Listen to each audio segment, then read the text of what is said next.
Hey, what's going on, everyone? Welcome back to OCD Recovery's YouTube channel. Rob really liked and Momin.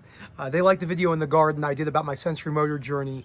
So I decided to come back and do the end of the third part of the appendix in the Albert Ellis's, basically, he says it's not an autobiography, but it's definitely an autobiography that he wrote in 2003. And he passed away in 2007. Now, he was still working at this time, which is incredible, all the way up until I think he died at 93, so he worked until his 90s. He had a lot of stuff going on in his life, and he applied a lot of the principles from rational thinking to his journey, and I mean in his finances, in his business, in his relationships, personal and intimate, friendships, everything like that, hardships in life. So the third part of this appendix, which I think is going to be really good, is called How to Generalize from Working on One Emotional Problem to Working on Others. Now, before I go any further, I want you to realize that the principles from Stoicism and the principles from rational thinking have been substantially beneficial to all aspects of my life. They've completely increased my work capacity and my work ethic, my ability to handle discomfort while working, my ability to handle disagreements with my wife, because we're both humans and we're fallible and we have different opinions on things. We don't have to come to blows and yell at each other anymore. We used to do that a lot. I used to be very aggressive in verbally in conversations. I'm right, you're wrong, and I really had to change that. And I used the principles from rational thinking and Stoicism to realize that there's no law saying that she has to agree with me. There's no law that's saying I have to be right and all that. And these principles have gone a really long way in my recovery journey. So, number one, show yourself that your present emotional problem and the ways in which you bring it are not unique, and that most emotional and behavioral difficulties are largely created by irrational beliefs. Whatever your irrational beliefs are, you can overcome them by strongly and persistently disputing them. So, like I said already, the main irrational beliefs, this cup has a big crack in it. So if this breaks on me in this video, we're going to keep rolling with it because that's going to be amazing. Kind of like Jay when the bee came in. That was such a great part in that video. She's like, oh my God, the bee. There's a bee in here. Do you like my British accent? It's like a super... People in the WhatsApp group say I do like a very proper British accent, and we don't sound like that. Well, you sound like that to me, all right? Because I am a dumb American. So, the belief systems that I had that were really holding me back the most in my life outside of my, my primary OCD fears was my belief about needing to have everything done on my list. So I like to consider myself someone who's very much a go-getter. I've been like this my entire life. I was like this in grad school. I was like this in sports. I was like this in all aspects of my life, with hiking. And I really struggle with balance and moderation. Now, I can accept myself in certain things I don't particularly want to always be balanced with. I don't always hike in the safest conditions. I do put myself in some dangerous situations. Not super dangerous, but more dangerous than probably needed, but I do enjoy that. But some of the other beliefs I held about, like, I need things a certain way. I'd be like, we need to leave by the hike at 6 o'clock in the morning. And my wife and my friends are like, why are we leaving so early? It's a Sunday. I want to sleep in a little. And I would think, no, I got to get back and do this and do that. Once I learned to slow that down, I really went a long way because I was so adamant about things needing to be a certain way, look a certain way, my clothes look a certain way. I wanted my clothes to fit a certain way and all these other things. These irrational beliefs I held, and they really, really were holding me back long term in my life.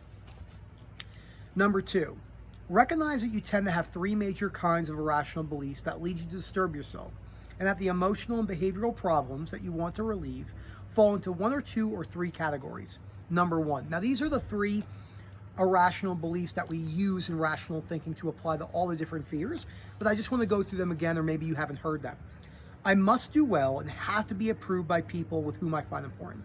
So this would be the basis of conditional self-acceptance. This irrational belief leads you to feel anxious, depressed, and self-hating, and will encourage you to avoid doing things in which you may fail or avoid relationships of not turning out well. So ROCD, harm OCD, POCD. Other people must treat me fairly and nicely. This irrational belief contributes to your feeling of angry, curiosity, violent, and over rebelliousness. This is the one I really struggle with the most, and this is the one that's probably the most problematic for society as a whole. When people really don't adapt a belief of unconditional other acceptance, this is something I would consider myself pretty much an expert on.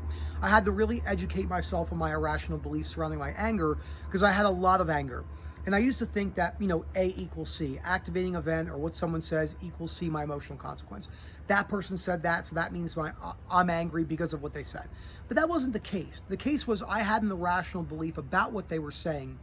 And in order to bring down, because it's not that you're never going to experience anger again, but I experienced anger all the time. I mean, I was always angry. I was always yelling at people, always mad.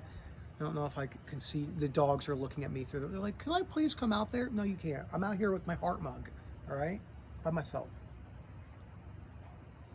And I used to always think, oh, this person's making me angry and stuff like that. And that wasn't the case. It was an added piece of the puzzle, but it wasn't the genesis. The genesis was my belief system. The easiest way to break that down is if you have 100 people in the same situation, not everyone will be mad. Some people will be sad, some people will be rageful, some people will cry, some people will be indifferent, and the situation is the same. The activating event is the same. The only thing that's different is their belief system, and that's the basis of Stoicism. The conditions under which I live must be comfortable and free from major hassles. So this is that fear of fear we talk about. The fear of experiencing physical or mental discomfort forever. That could be physical symptoms of anxiety, chronic depression, shame and guilt, the sensations that they bring, groinal responses with POCD. It's an actual sensation that the person doesn't want to feel. Depersonalization and derealization, also the feelings of those as well that people don't want to feel. Recognize that when you employ one of these three absolutistic musts, or any of the innumerable variations of it, you naturally and commonly derive from them other irrational conclusions, such as, because I'm not doing as well as I must, I'm an idiot, I'm worthless individual, self-doubting. This is the one I probably struggled with the most. I was listening to a great Stoic video the other day talking about, you could do everything you can to be successful in your life and business or something like that, but trying to force something is like standing in a river where the stream is flowing this way, and you're like, stop. It just doesn't work like that. You could put yourself in the best situation for success, but it's also important to realize you're not guaranteed success and you're not guaranteed to succeed in anything. That's in a spiritual sense, a monetary sense. If you do the things you need to do, you usually put yourself at a much higher probability of these things happening, but there's no guarantee with that. That's really important to cover. Since I'm not being approved by people whom I find important, as I have to be, it's awful and terrible. This is the biggest problem we're having today with the youth, the problem with the extreme cases of anxiety, depression, shame and guilt. Unfortunately, suicide rates among teens are skyrocketing, all really coming down to people believing that they need to be approved by people on social media, and stuff like that. When you have a 13-year-old kid who has been exposed to this since they were 4 and they don't know any other way and they've never been introduced these principles, I can understand why it's very difficult for people to conceptualize that we don't need other people to approve of us. That's something I really struggle with. It's something I don't say I would struggle with anymore by any means, but it's something I fall prey to being a human, and I'm fallible. Because others are not treating me as fairly, as nicely as they absolutely should treat me, they are utterly rotten people and deserve to be damned. So that's what we talked about before. Someone cuts you off on the road, would cut me off on the road, I would think, that person's an idiot, I don't deserve this, I'm the best, they're the worst, and all that stuff. Since the conditions under which I live are not the most comfortable, since my life has several major hassles, as it must not, I can't stand it. I'm going to talk about this, and I'm going to stop for a second and talk about sleep. I think there's a lot of misconceptions in the way that Rob and I talk about sleep. People say, you guys are saying that sleep isn't important. That's not what we're saying. Sleep is very much important. We're saying that humans have now perfectionistically tried to hone in on sleep in a way, OCD suffer or not, to where it's really doing the opposite. You're gonna die, and you live one time, and you want to be balanced with sleep and not be like, oh, I'm gonna sleep. There's a lot of people get up at 4 o'clock in the morning every day and sleep 3 hours a day. That's also nonsense. It's a marketing ploy, and you don't need to do that. What I am saying is every once in a while you might sleep 4 hours. Maybe you have a project that you have to do. Maybe you go hiking like I do. You don't get to the campsite until midnight and then sleep on the freezing ground, and you sleep 40 minutes and you hike for 12 miles. That happened to me about 5 weeks ago. I was exhausted, and my sensory motor tried to pop a little bit, but it was just, that's when it was. It was just, I was tired that one day. Your body will find sleep. The reality is, if you're 25 and 30 years old and you're constantly worried about maybe Parkinson's or Alzheimer's, or constantly worried about the detriments of sleep, you're not living, my friend. You are existing. You are born to exist and be just that. It just exists. And that's not more than likely, in my opinion, the life that you want to live. Again, we take this the wrong way, that you're like, oh, well, Nick's telling me to go crazy and drive motorcycles at 200 miles an hour and jump into airplanes. There's nothing wrong with any of that if that's what you want to do. If you're a thrill seeker, I love stuff like that. But that's not what I mean. I mean, the balance is key. I mean that sleep is key, but you don't need to ever worry about sleep, ever. You can go your entire life, your entire existence, without worrying about, look at that J, there's the B. Go your entire life without worrying about sleep and be tired on some days. And, you know, what happens if you have children? Look at Jade, look at other people, you know, who've had kids and people who have jobs that might work overnights. You don't see them freaking out because their belief, yet you could be like, oh, well, they don't have OCD. That's an excuse. The belief is the same. Yeah, we might have a more, you know, heightened response system with our beliefs, but we can change that and lead that to a place to where we don't have to suffer with that anymore. So sleep is a major problem right now. It's a major problem the way we see it. I definitely enjoy sleep hygiene. You know, I like a colder room. I sleep much better in a colder room. It was a little bit colder last night and I slept great. But it doesn't mean I need that. I didn't sleep well for like, I think the last 2 weeks. I think I was waking up every other hour for whatever reasons, thinking about work or, you know, stuff like that. And it's not the end of the world. Like, it's just not, you know, and I don't think about it like that. I just get on with my day. That's really important to realize, guys. Really important. Okay. Work at seeing these irrational beliefs as part of your general repertoire of thoughts and feelings that you bring them to many different kinds of situations. Realize that in most cases, when you seriously feel upset and act in a self-defeating manner, so doing compulsions or addictive behaviors, you are consciously or unconsciously sneaking in one or more of these beliefs. Consequently, if you reduce them in one area and they're still emotionally disturbed about something else, you can use the same rational thinking principles to discover your irrational beliefs in a new area and minimize them. So, as I just had a call this morning with someone, I was saying to her that, you know, I've yet to meet someone where they only have one large irrational belief. OCD sufferers have many irrational beliefs, and sometimes one's latched, sometimes four are latched. There's no rules. OCD has no boundaries. It's also important to realize that because there's no rules and no boundaries, it can do whatever it wants. And this is really important to highlight. I know I'll be applying the principles of rational thinking to all situations for the rest of my life because it's been so beneficial to my life. And I think it's something you might really like as well. Repeatedly show yourself that you normally won't disturb yourself and remain disturbed if you abandon your absolutistic shoulds, oughts, and musts and consistently replace them with flexible and unrigid, though strong desires and preferences. So when you look at the irrational beliefs I held a lot about hiking and lifting weights and body dysmorphia, I was reading a great quote. So I think it was by Joe Burrow, one of the quarterbacks. He got asked in an interview what he thought about football, and he said something like, you know, and he was the #1 draft pick. I'm not into sports, by the way, so this is just what I read in the book called The Gap in the Gain. Great book. Came out last year. He said, you know, football's important to me. I put more work in than anyone, but if I lost football tomorrow, it wouldn't be the end of my life. And they were like, the analysts destroyed him. They were like, he doesn't have what it takes because we have this irrational belief as a society that one needs to go all in and be absolutely, utterly obsessive, compulsive, and not balanced when it comes to succeeding. This is an absolute fallacy. It's not true by any means. The people who actually have the most success in anything you want to be are actually quite balanced. And the people who aren't balanced might gain quick success, but they usually fall off the horse. Look at some of the athletes and rappers and stuff like that. Continue to acknowledge that you can change your irrational beliefs, but vigorously, not rigidly, unrealistically, in healthy thinking. You could show yourself that your irrational beliefs are only assumptions or hypotheses, not facts. You can logically, realistically, and pragmatically dispute them in many ways.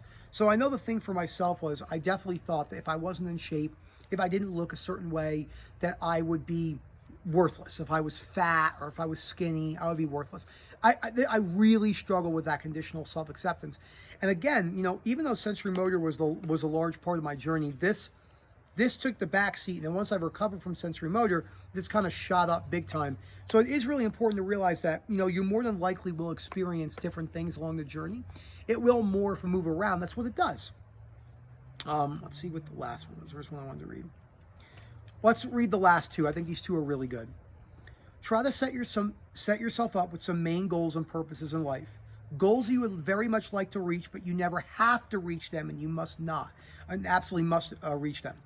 Keep checking to see how you are coming along with these goals and revise them at times. Revise them. Keep yourself orientated towards the goals that you select that are not harmful to you or others. Instead of making yourself extremely interested or socially interested, a balanced absorption in both these kinds of goals will often work out best for your community and what you live in. So the reason why this one is so key is, when someone comes in to speak to us at a webinar or a one-to-one coaching for the first time, we spend a lot of time going over the lifestyle factors they have. Are you sleeping till 2 o'clock every day? Or are you not working? Do you have a lot of free time on your hand? Do you not have any goals in life? And it's very, very, again, you could accept yourself with no goals or anything like that. Get away from me. I just did it. Look, I made fun of Jade in the beginning of the video. Then the bees heard me and then they were like, oh, what's up, motherfucker? Slap. Yeah, that's exactly what they did. So, it's important to have goals, and building your lifestyle factors is so critical when it comes to the recovery process. Oh, my neighbor's dog just got let outside. Thankfully, my dog is not outside because then they go nuts. And then the last one. If you get bogged down and begin to lead a life that seems too miserable or dull, review the points made in the pamphlet and work at using them. If you fall back or fail to go forward at the pace you prefer, don't hesitate to return to therapies for some booster sessions or join one of the Albert Ellis Institutes of regular group sessions. That would be, you can come to the webinars or anything like that. So, the webinars are great. The webinars have been a great way for me to meet people in the community. They've also been a great way for me to, talk about the different beliefs surrounding, we have contamination and harm OCD today, which is on June 28th.